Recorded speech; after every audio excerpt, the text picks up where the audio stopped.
Yung kababayan natin na yon, nag-post siya sa isang group na meron siyang hinahanap na ibang post na similar nang nangyari sa kanya. Yung yung hiningian ng 1,000, tapos sinabi bibigyan ng employer dito. Nandito na yun sa Canada kasi pa-expire na nga raw yung nila. LMIA ngayon naghahanap ng ibang employer. Ba't ka naman magbibigay sa tao, no? Kung hindi siya consultant or hindi siya yung employer mismo. Wala namang ganun, yung magbabayad ka ng $1,000 para mahanapan ka ng employer. Ang nakakalungkot doon, hindi lang siya yung biktima, marami.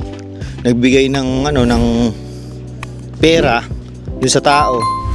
Tapos sinasabi na hahanapan ng employer.